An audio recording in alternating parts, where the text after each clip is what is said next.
अस्सलाम वालेकुम। आज मैं मेरे साथ दत्तात्रेय कॉलोनी सेक्रेटरी साहब और वहाँ के हमारे आसिफ नगर मुकामी लोग आज एक्साइज डिपार्टमेंट के कमिश्नर साहब से हमने आके मुलाकात की। मुलाकात कर हमने जो आसिफ नगर के जो वाइन शॉप्स की जो आफत वहाँ के लोगों के ऊपर और जो किस्म के तकलीफ़ात वहाँ पे हो रहे हैं वो पूरी तौर पे हमने यहाँ पे बयान किया। कमिश्नर साहब ने हमें पूरी तौर पे तवक्कुन दिया है कि इनके ऊपर ये इंडिपेंडेंट इंक्वायरी करेंगे और आवाम की सहूलत के लिए वहाँ पे जो भी इक़दाम लेना है वो बराबर लेंगे। हमारा सीधी तौर पे मुतालबा ये था कि बेशक जो भी ये बाहर से इन्होंने हुकूमतों को करोड़ों रुपए देकर ये टेंडर्स लिए हैं, मगर इससे हमारा कोई मतलब नहीं। हमारा काम ये है कि रियासत की रेवेन्यू से हमारी कोई ताल्लुक़ नहीं है, मगर आवाम की वहाँ पे तकलीफ़ात नहीं होना चाहिए। जिस तरीके से आज अभी हमें बताया गया कि SVP जो हैदराबाद वाइन्स, वहाँ पे जो वाइन्स की दुकान है वो उसका लाइसेंस नवंबर तक है और हमें ये तवक्कुन दिया गया है कमिश्नर साहब से और सुप्रिटेंडेंट साहब से कि नवंबर के बाद उस मुकाम पर कोई शराब की दुकान अलॉट नहीं की जाएगी।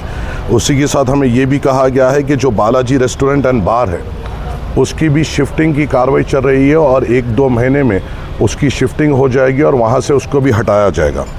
और जो SV बार है जहाँ पे ये हादसा हुआ था उसको भी सीधी तौर पे इंस्ट्रक्शन दिया गया है कि वहाँ पे आप कारोबार नहीं कर सकते, अल्टरनेटिव जगह देख लीजिए, और उनको भी वहाँ से शिफ्टिंग की बात इन्होंने की ही है।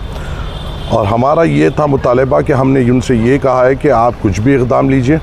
अगर हम 1-8 महीने की बात है तो हम हुकूमत से हम कोऑपरेट करने के लिए तैयार हैं, मगर अगर आप लोग ज़बान देंगे और फिर वो ज़बान से पलटेंगे और ये शराब की और ये इसकी दुकानों की आफत वहीं पे रहेगी तो हम और पुरज़ोर वहाँ पे एहतजाज करेंगे और इस बार का एहतजाज और तेज़ होगा और शिद्दत भरा होगा। तो मगर कमिश्नर साहब ने मेरे साथ साथ वहाँ के जो मुकामी लोग मेरे साथ हैं उनको पूरी तौर से तवक्कुन दिया कि वो ख़ुद एक इंडिपेंडेंट इंक्वायरी करेंगे और इस पर इक़दाम लेंगे। और इंशाअल्लाह ताला मैं आपके ज़रिए से वादा करता हूँ कि जब तक ये पूरी तौर पे मुकम्मल तौर से वहाँ से ये लोगों को नहीं हटाएंगे हम सुकून से नहीं बैठेंगे। इनका नवंबर तक, इतने सालों की हमारी तकलीफ़ जो है शायद नवंबर तक अपने को ऊपर नीचे होते और तकलीफ़ होना पड़ेगा। जो मुझे पता चला है कि ये लोग भी कोर्ट को गए हैं अपने लाइसेंस को बताते हुए कि हमें लाइसेंस होते हुए भी इतने करोड़ों रुपए दिए बाद से भी हमारी दुकानों को बंद किया गया। अगर खुदा न खास्ता इनको कोई कोर्ट से ऑर्डर भी मिलता है जिसकी कार्रवाई हम कर भी रहे हैं और अगर एक्साइज डिपार्टमेंट भी इनको अलाउ करता है तो हम नवंबर के बाद तो बिल्कुल तौर पे इनको चलने नहीं देंगे।